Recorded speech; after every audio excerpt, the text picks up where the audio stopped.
Alright, let's begin. Here's a strange fact to mess with your sense of geography right away. Greenland is part of North America, but politically connected to Europe. It's bigger than Mexico, mostly covered in ice, home to fewer people than a packed football stadium, and yet, it keeps popping up in global power politics again and again. So what's really going on up there? Why does this frozen island suddenly matter so much? And why have several US presidents looked at it and thought, yeah, we should probably own that? We need Greenland for national security. One way or the other, we're going to get it.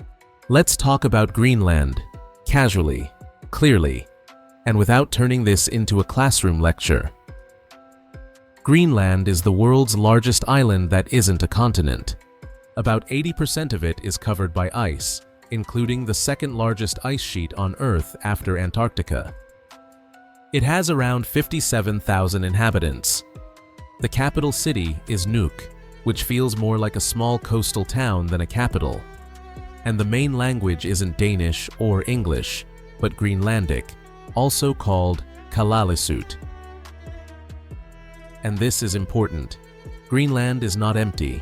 It's sparsely populated, yes, but it has a strong indigenous culture, history, and identity.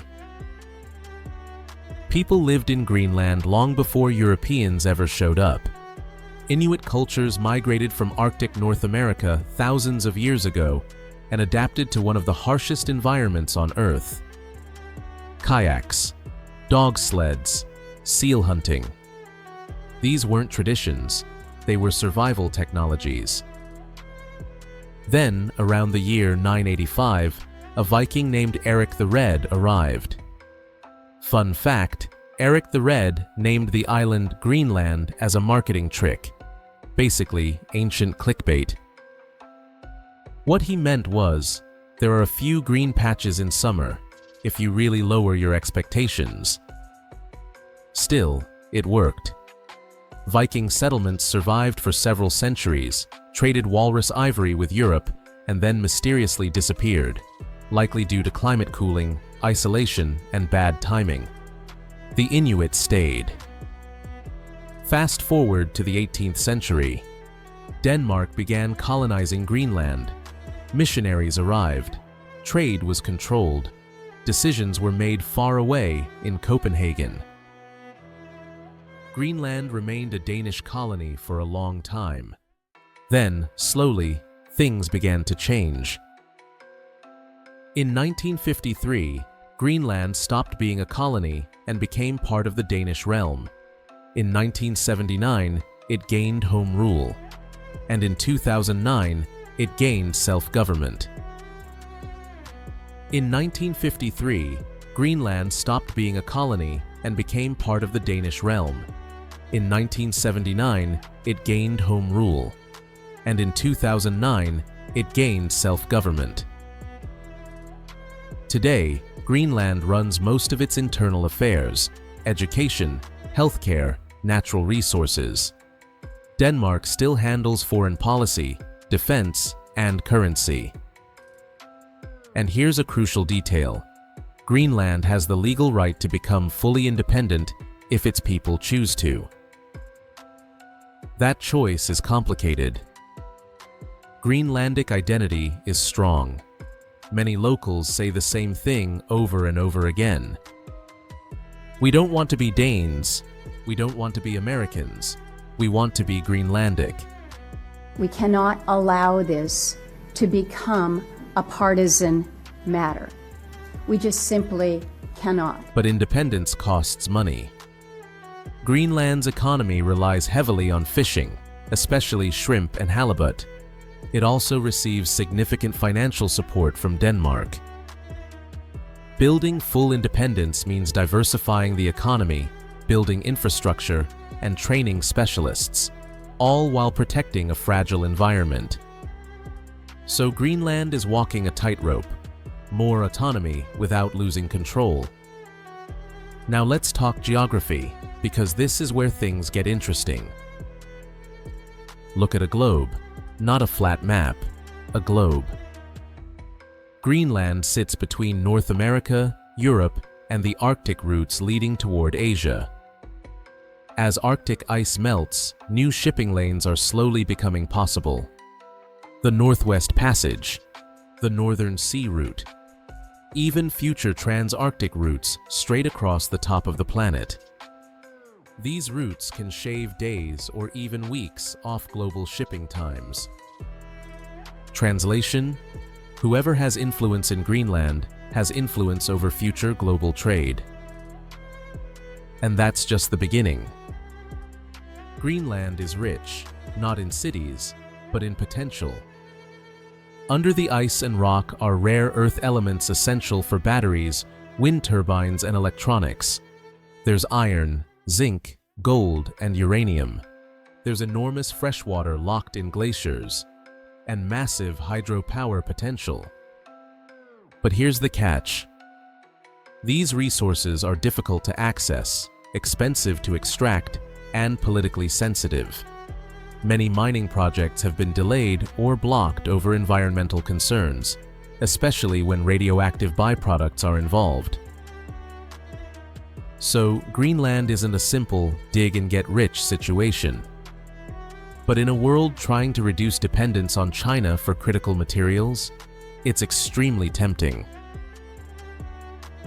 This is where the United States enters the story. And no, the idea of buying Greenland is not new. The US discussed it as early as the 1860s. In 1946, it formally offered Denmark money for Greenland. During the Cold War, it built major military infrastructure there. And today, Greenland remains strategically crucial. During World War II, when Denmark was occupied, the United States effectively took responsibility for Greenland's defense.